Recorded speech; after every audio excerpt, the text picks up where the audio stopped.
എല്ലാ കൂട്ടുകാർക്കും ലൈഫ് ഷെയറിന്റെ പുതിയൊരു അധ്യായത്തിലേക്ക് സ്വാഗതം. ഇന്നത്തെ ഈ ഒരു വീഡിയോയിലൂടെ നിങ്ങളുമായിട്ട് ഷെയർ ചെയ്യാൻ പോകുന്നത് +1 ഹിസ്റ്ററിയിലെ രണ്ടാമത്തെ അധ്യായത്തെ ബേസ് ചെയ്തുകൊണ്ട് എക്സാമിന് പോകുന്ന സമയത്ത് ഇമ്പോർട്ടന്റ് ആയി പഠിച്ചു വെക്കേണ്ട പ്രധാനപ്പെട്ട ഭാഗങ്ങളാണ്.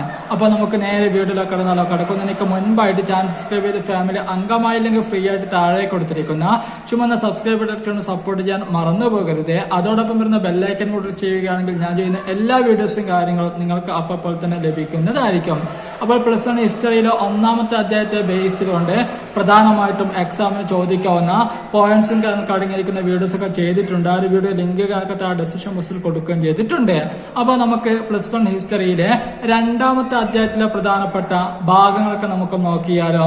അപ്പൊ രണ്ടാമത്തെ അധ്യായമാണ് എഴുത്തുവിദ്യയും അതേപോലെ തന്നെ നഗരജീവിതവും. അപ്പോൾ ഈ അധ്യായത്തിൽ പ്രധാനമായിട്ടും വിദ്യാർത്ഥികൾ ആദ്യമായിട്ട് പഠിച്ചു വെക്കേണ്ടത് മെസോപ്പൊട്ടാമിയുമായി ബന്ധപ്പെട്ട കാര്യങ്ങളാണ്. അപ്പോൾ എന്താണ് മെസോപ്പൊട്ടാമിയ, അതേപോലെ തന്നെ മെസോപ്പൊട്ടാമിയയിലെ പ്രധാനപ്പെട്ട ഭാഷാകാരൊക്കെ എന്തൊക്കെയായിരുന്നു എന്നീ കാര്യങ്ങളൊക്കെ ആദ്യമായിട്ട് വിദ്യാർത്ഥികൾ ഓർത്തു വെക്കേണ്ടതാണ്. അപ്പോൾ ആ ഒരു കാര്യങ്ങളൊക്കെ നമുക്ക് നോക്കിയാലോ.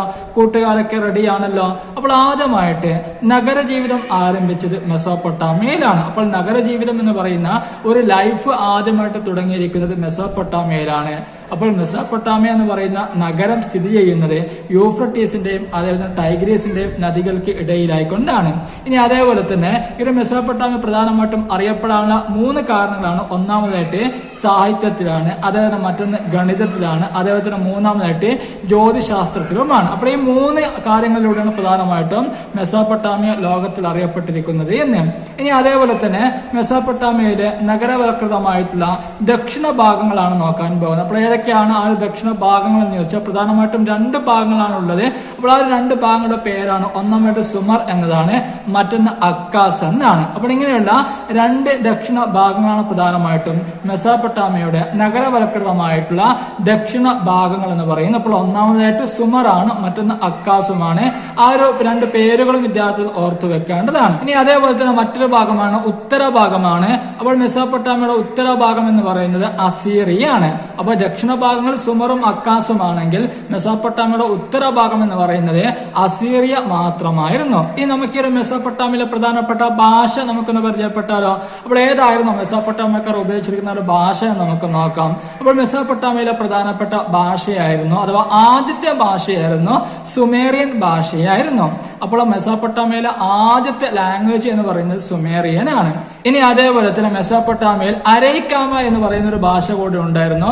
അപ്പോൾ ആ ഒരു ഭാഷയുടെ പ്രചരണം, അതേപോലെ ആ ഒരു ഭാഷ നിലവിൽ വന്നിരിക്കുന്ന വർഷം എന്ന് പറയുന്നത് BC 1400 മുതലാണ്. അപ്പോൾ BC 1400 മുതലാണ് അരമൈക്ക എന്ന് പറയുന്ന ഭാഷ പ്രചാരത്തിൽ വന്നിരിക്കുന്നത് എന്ന്. ഇനി അതേപോലെ തന്നെ മെസോപ്പൊട്ടാമിയയിലെ യൂറോപ്യന്മാർക്ക് പരിചിതമായ ഒരു പ്രദേശം കൂടിയായിരുന്നു. അപ്പോൾ യൂറോപ്യന്മാർക്ക് എന്നാണ് അറിയപ്പെട്ടിരിക്കുന്ന ഒരു പരിചയമുള്ള ഒരു പ്രദേശമായിട്ടാണ് മെസോപ്പൊട്ടാമിയ അറിയപ്പെട്ടിരിക്കുന്നത് എന്ന്. അതോടുകൂടെ തന്നെ ബൈബിളിലെ പഴയ നിയമത്തിൽ ഇഷ്ടികൾ കൊണ്ട് പണിതുയർത്തിയ ഷിമാർ എന്ന് പറയുന്ന ഒരു നാടിനെ കുറിച്ച് സൂചനയുണ്ട്. അപ്പോൾ ആ ഷിമാർ എന്ന് പറയുന്നത് സുമേറിയ ആയിരുന്നു എന്നാണ് പറയുന്നത്. അപ്പോൾ ഇത്തരം കാര്യങ്ങളാണ് മെസോപ്പൊട്ടാമിയ എന്ന് പറയുന്ന ആ ഒരു നഗര ജീവിതവുമായി ബന്ധപ്പെട്ടുകൊണ്ട് വിദ്യാർത്ഥികൾ പ്രധാനമായിട്ട് മനസ്സിലാക്കി വെക്കേണ്ടത്. അപ്പോൾ ഏതാണ് മെസോപ്പൊട്ടാമിയയുടെ പ്രധാനപ്പെട്ട നഗരങ്ങള്, അതേപോലെ തന്നെ മെസോപ്പൊട്ടാമിയയുടെ ദക്ഷിണ ഭാഗങ്ങൾ, ഉത്തരഭാഗങ്ങൾ, അവിടുത്തെ ഭാഷാകാര്യങ്ങള്, അതേപോലെ തന്നെ ഭാഷകളൊക്കെ പ്രചാരത്തിൽ വന്നിരിക്കുന്ന നിലവിൽ വന്നിരിക്കുന്ന വർഷങ്ങളെ കാര്യങ്ങളൊക്കെ വിദ്യാർത്ഥികൾ ഓർത്തു വെക്കേണ്ടതാണ്. അപ്പോൾ ഇപ്പോൾ ആദ്യമായിട്ട് ഈ ഒരു മെസോപ്പൊട്ടാമിയയുടെ ആമുഖവുമായി ബന്ധപ്പെട്ട കാര്യങ്ങളൊക്കെ വിദ്യാർത്ഥികൾക്ക് മനസ്സിലായല്ലോ.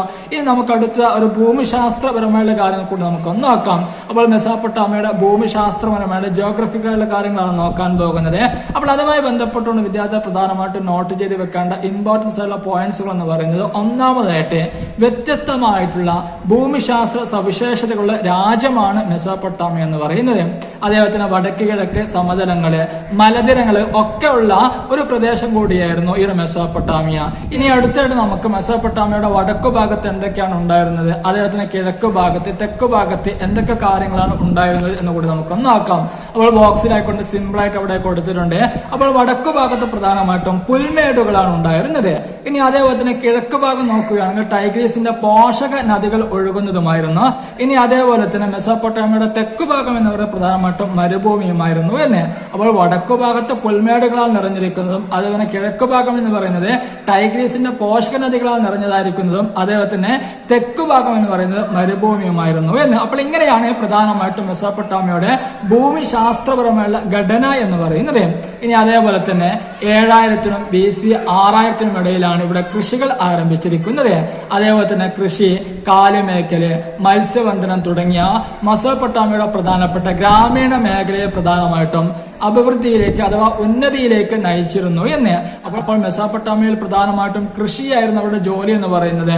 അതിനു പുറമെയായിട്ട് കാലുമേക്കലും അതുപോലെ മത്സ്യബന്ധനം ഒക്കെ ഉണ്ടായിരുന്നു എന്ന്. അതേപോലെ തന്നെ നഗരത്തിലെ ജനങ്ങൾ കാർഷിക ഉൽപാദനത്തിൽ ഏർപ്പെട്ടിരുന്നില്ല. വ്യാപാരം, നിർമ്മാണ പ്രവർത്തനങ്ങൾ, കൈത്തൊഴിലുകൾ, സേവനങ്ങൾ എന്നിവയായിരുന്നു പ്രധാനമായിട്ടും ഈ ഒരു നഗരത്തിലെ പ്രധാനപ്പെട്ട ജോലികൾ എന്ന് പറയുന്നത്. അതേപോലെ തന്നെ നഗരജീവിതത്തിന്റെ പ്രധാനപ്പെട്ട മുഖമുദ്രയാണ് സാമൂഹ്യ സംഘടന എന്ന് പറയുന്നത്. മെസോപ്പൊട്ടാമിയയുടെ ഭക്ഷ്യവിഭവങ്ങളുടെ കാര്യത്തിൽ സമ്പന്നമായിരുന്നു. അതേപോലെ തന്നെ ധാതു വിഭവങ്ങൾ എന്ന് പറയുന്നത് ആ ഒരു കാലഘട്ടത്തിലും കുറവായിരുന്നു എന്ന്. അപ്പോൾ ഭക്ഷ്യവിഭവങ്ങളാൽ സമ്പന്നമായിരുന്നെങ്കിലും ധാതു വിഭവങ്ങളെ വളരെ കുറവായിരിക്കുന്ന ഒരു നഗരം കൂടിയായിരുന്നു മെസോപ്പൊട്ടാമിയ. അതേപോലെ തന്നെ മെസോപ്പൊട്ടാമിയക്കാർ തുണിത്തരങ്ങള്, തടികള്, ചെമ്പ്, വെള്ളി, സ്വർണം, ചിപ്പി, വിവിധ ഇനം കല്ലുകൾ തുടങ്ങിയവ വിവിധ രാജ്യങ്ങളിൽ നിന്ന് കച്ചവടം ചെയ്യുകയും ചെയ്തിട്ടുണ്ട് എന്ന്. അപ്പോൾ ഇങ്ങനെയുള്ള കാര്യങ്ങൾ പ്രധാനമായിട്ടും മെസോപ്പൊട്ടാമിയയുടെ ആ ഒരു കാർഷിക രീതിയും അതേപോലെ തന്നെ അവരുടെ ഉപജീവനവുമായി ബന്ധപ്പെട്ടുകൊണ്ടും വിദ്യാർത്ഥികൾ പ്രധാനമായിട്ടും മനസ്സിലാക്കി വെക്കേണ്ടത്. അപ്പൊ നഗരത്തിലെ ആളുകൾ കൃഷിയോ കാര്യങ്ങളോ ഒന്നും ചെയ്തിരുന്നില്ല, മറിച്ച് ഗ്രാമത്തിലുള്ള ആളുകൾ മാത്രമാണ് കൃഷിയിൽ ഏർപ്പെട്ടിരുന്നത് എന്ന്. നഗരത്തിലെ ആളുകൾ പ്രധാനമായിട്ടും കൃഷിയിലൊന്നും വ്യാപൃതരാകാതെ മറിച്ച് വ്യാപാരം, നിർമ്മാണ പ്രവർത്തനങ്ങൾ, കൈത്തൊഴിലുകൾ, സേവനങ്ങൾ എന്നിവയൊക്കെയാണ് ചെയ്തിരുന്നത് എന്ന്. അപ്പോൾ ഇത്തരം കാര്യങ്ങളാണ് ഈ ഒരു മെസോപ്പൊട്ടാമിയയുടെ ആ ഒരു ഭൂമിശാസ്ത്രവുമായി ബന്ധപ്പെട്ടുകൊണ്ട് വിദ്യാർത്ഥികൾ ഓർത്തു വെക്കേണ്ടത്. ഈ നമുക്ക് അടുത്തതായിട്ട് എഴുത്തുവിദ്യയുമായി ബന്ധപ്പെട്ട കാര്യങ്ങൾ കൂടി നമുക്ക് നോക്കിയാലോ. അപ്പോൾ എഴുത്തുവിദ്യ എന്ന് പറയുമ്പോൾ മെസോപ്പൊട്ടാമിയയുടെ പ്രധാനപ്പെട്ട ഒരു എഴുത്തുവിദ്യയാണ് ക്യൂണിഫോം എന്ന് പറയുന്നതാണ്. അപ്പോൾ വിദ്യാർത്ഥികൾ ഇമ്പോർട്ടൻസ് ആയിട്ട് പഠിച്ചു വെക്കേണ്ട ഒന്നാണ് ക്യൂണിഫോം എന്ന് പറയുന്നത്. അതേപോലെ തന്നെ പദത്തിന്റെ അർത്ഥവും വിദ്യാർത്ഥികൾ ഓർത്തു വെക്കേണ്ടതാണ്. അപ്പോൾ ക്യൂനസ് എന്ന് പറഞ്ഞാൽ ആ ഒരു പദത്തിന്റെ അർത്ഥം എന്നാണ് ആപ്പ് എന്നാണ്. ഇനി അതിന് ഫോർമ എന്ന് വെച്ചാൽ ആ ഒരു പദത്തിന്റെ അർത്ഥം എന്ന് പറയുന്നത് ആകൃതി എന്നാണ്. അപ്പോൾ ഈ ഒരു ലാറ്റിൻ പദങ്ങളിൽ നിന്നാണ് ക്യൂണിഫോം എന്ന് പറയുന്ന പദം ഉണ്ടായിരിക്കുന്നത് എന്ന്. അപ്പോൾ ക്യൂണിഫോം എന്ന് പറയുന്ന ലാറ്റിൻ പദം ഉണ്ടായിരിക്കുന്നത് ക്യൂനസ്, ഫോർമ എന്നിങ്ങനെയുള്ള 2 പദങ്ങളിൽ നിന്നാണ് എന്ന്. അതേപോലെ തന്നെ ക്യൂണിഫോം എന്ന് പറയുന്ന അക്ഷരങ്ങൾ ആപ്പിന്റെ ആകൃതിയിലുള്ളതുമാണ്. മെസോപ്പൊട്ടാമിയക്കാർ കളിമൺ ഫലകങ്ങളിലാണ് എഴുതിയിരുന്നത്. മൂർച്ചയുള്ള നാരായം ഉപയോഗിച്ച് ആപ്പിന്റെ ആകൃതിയിൽ അക്ഷരങ്ങൾ പതിപ്പിക്കുകയും ചെയ്തിരുന്നു എന്ന്. അതേപോലെ തന്നെ രാജകീയ വിളംബരങ്ങളും ഭരണപരമായ രേഖകളും എഴുതി സൂക്ഷിക്കുന്നതിന് വേണ്ടിയിട്ടാണ് എഴുത്തുവിദ്യ പ്രധാനമായിട്ടും ആ ഒരു കാലഘട്ടത്തിൽ ഉപയോഗിച്ചിരുന്നത് എന്ന്. അതേപോലെ തന്നെ ഉറൂക്കിലെ രാജാവായിരുന്ന എൻമക്കന്റെ കുറിച്ചുള്ള ഇതിഹാസ കാര്യത്തിൽ നഗരജീവിതവും വ്യാപാരവും എഴുത്തുവിദ്യയും തമ്മിലുള്ള ബന്ധങ്ങൾ ചൂണ്ടിക്കാണിക്കുകയും ചെയ്യുന്നുണ്ട് എന്ന്. അപ്പോൾ ഇത്തരം കാര്യങ്ങളാണ് മെസോപ്പൊട്ടാമിയൻ എഴുത്തുവിദ്യയെ കുറിച്ച് വിദ്യാർത്ഥികൾ ഓർത്തു വെക്കേണ്ടത്. അപ്പോൾ പ്രധാനമായിട്ടും ക്യൂണിഫോം എന്ന് പറയുന്ന ആ ഒരു എഴുത്ത് ലിപിയുമായി ബന്ധപ്പെട്ട കാര്യങ്ങളാണ്. അപ്പോൾ ഏതൊക്കെ പദത്തിൽ നിന്നാണ് വന്നിരിക്കുന്നത്, അതേപോലെ തന്നെ പ്രധാനമായിട്ടും എവിടേക്കാണ് എഴുതി വെച്ചിരിക്കുന്നത്, ആ ഒരു കാര്യങ്ങൾ പ്രധാനമായിട്ടും വിദ്യാർത്ഥികൾ ഓർത്തു വെക്കേണ്ടതാണ്. ഇനി അടുത്തായിട്ട് നോക്കാൻ പോകുന്നത് മെസോപ്പൊട്ടാമിയയിലെ നഗരവൽക്കരണവുമായി ബന്ധപ്പെട്ട കാര്യങ്ങളാണ്. അപ്പോൾ നഗരവൽക്കരണം എന്ന് പറയുമ്പോൾ പ്രധാനമായിട്ടും 3 തരത്തിലുള്ള നഗരങ്ങൾ ഉയർന്നു വന്നിരുന്നു. ഒന്നാമതായിട്ട് ക്ഷേത്രങ്ങൾക്ക് ചുറ്റും വളർന്നു വന്ന നഗരങ്ങളാണ്. രണ്ടാമതായിട്ട് വ്യാപാര കേന്ദ്രങ്ങളായി വികാസം പ്രാപിച്ച നഗരങ്ങളാണ്. മൂന്നാമതായിട്ട് രാജകീയ നഗരങ്ങളാണ്. അപ്പോൾ ഇങ്ങനെയുള്ള 3 തരം നഗരങ്ങൾ പ്രധാനമായിട്ടും മെസോപ്പൊട്ടാമിയയിൽ ഉണ്ടായിരുന്നു എന്ന്. അതേപോലെ തന്നെ ദക്ഷിണ മെസോപ്പൊട്ടാമിയയിലെ മിക്ക നഗരങ്ങളും ക്ഷേത്രങ്ങളെ ചുറ്റപ്പെട്ടവയാണ്. അതേപോലെ തന്നെ ഊരിലെ ചന്ദ്രദേവൻ, പ്രണയത്തിന്റെയും യുദ്ധത്തിന്റെയും ദേവത ഇനന്ന എന്നിവർക്കെല്ലാം പ്രത്യേകമായിട്ടുള്ള ക്ഷേത്രങ്ങൾ നിർമ്മിക്കുകയും ചെയ്തിട്ടുണ്ട് എന്ന്. അപ്പോൾ ഓരോ ദൈവങ്ങൾക്കും പ്രത്യേകമായിട്ട് ക്ഷേത്രങ്ങൾ നിർമ്മിക്കുന്ന ഒരു ശീലം കൂടി മെസോപ്പൊട്ടാമിയയിലെ ആളുകൾക്ക് ഉണ്ടായിരുന്നു എന്ന്. അതേപോലെ തന്നെ ക്ഷേത്രങ്ങൾ കേവലം ഒരു ആരാധനാലയങ്ങൾ മാത്രമായിട്ടല്ല അവർ കണ്ടിരുന്നത്, മറിച്ച് നിരവധി സാമ്പത്തിക പ്രവർത്തനങ്ങളുടെയും ഒരു കേന്ദ്രമായിട്ടായിരുന്നു ക്ഷേത്രങ്ങളെ ആ ഒരു കാലഘട്ടത്തിൽ കണ്ടിരുന്നത് എന്ന്.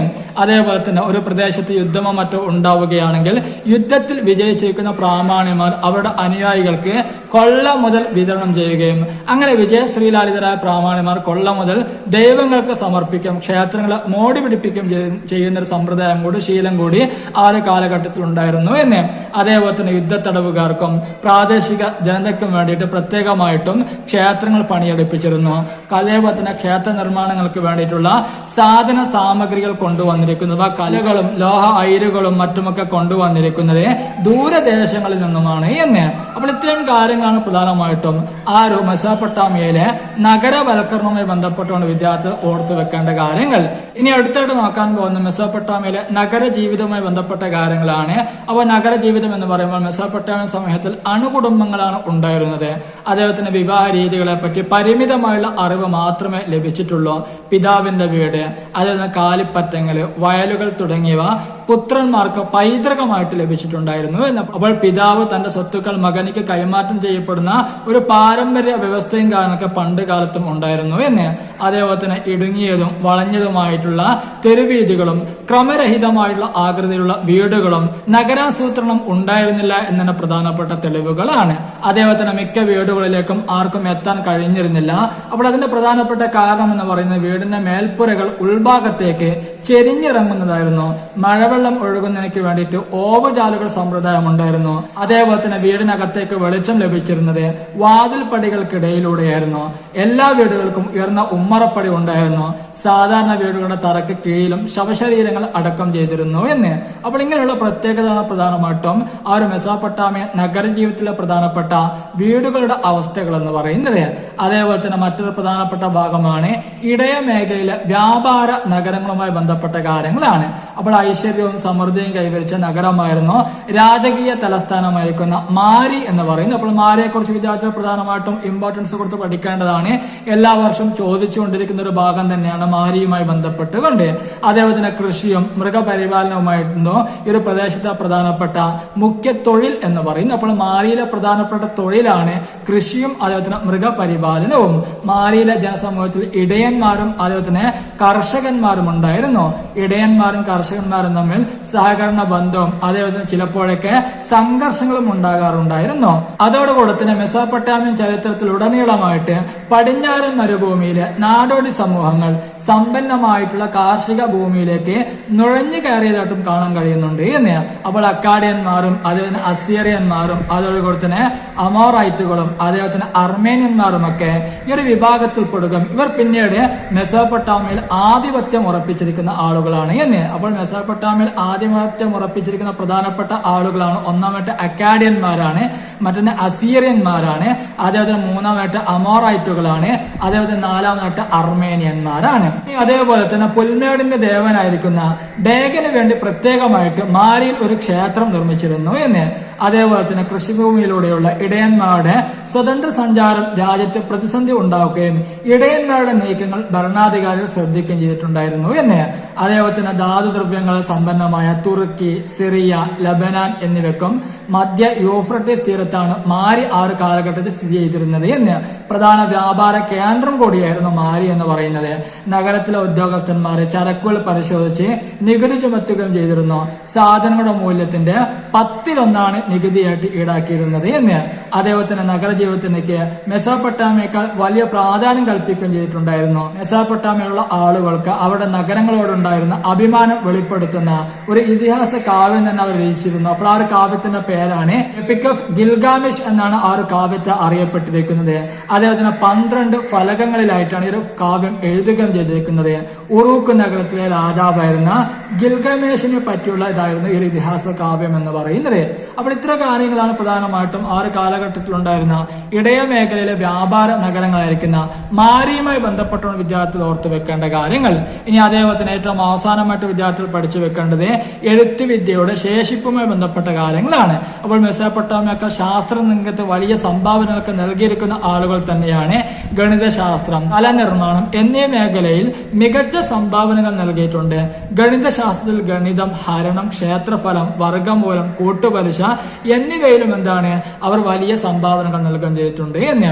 അതേപോലെ തന്നെ ഒരു വർഷത്തെ 12 മാസങ്ങളായിട്ടും ഒരു മാസത്തെ 4 ആഴ്ചകളായിട്ടും ഒരു ദിവസത്തെ 24 മണിക്കൂറുകളായിട്ടും ഒരു മണിക്കൂറിന് 60 സെക്കൻഡുകളായിട്ടും തിരിക്കുന്ന രീതി മെസോപ്പൊട്ടാമിയക്കാരാണ് കണ്ടുപിടിച്ചിരിക്കുന്നത് എന്ന്. സൂര്യഗ്രഹണവും ചന്ദ്രഗ്രഹണവും ഉണ്ടാകുന്നത് വർഷം, മാസം, ദിവസം എന്നിവ അനുസരിച്ച് രേഖപ്പെടുത്തുകയും ചെയ്തിരിക്കുന്നത് പ്രധാനമായിട്ടും മെസോപ്പൊട്ടാമിയക്കാരാണ് എന്ന്. അപ്പോൾ ഇത്രയും കാര്യങ്ങളാണ് വിദ്യാർത്ഥികൾ പ്രധാനമായിട്ടും രണ്ടാമത്തെ അധ്യായമായിരിക്കുന്ന എഴുത്തുവിദ്യയും നഗരജീവിതവും എന്ന അധ്യായത്തിൽ പ്രധാനമായിട്ടും ഇമ്പോർട്ടൻസ് കൊടുത്തുകൊണ്ട് പഠിച്ചു വെക്കേണ്ട ഭാഗങ്ങൾ. അപ്പോൾ പറഞ്ഞിരിക്കുന്ന ഭാഗങ്ങളൊക്കെ കൂട്ടുകാർക്ക് മനസ്സിലായിട്ടുണ്ടാകുമെന്ന് വിശ്വസിക്കുന്നു. മറ്റൊരു പുതിയ വീഡിയോയിലൂടെ വീണ്ടും കാണാം. Thank you for all.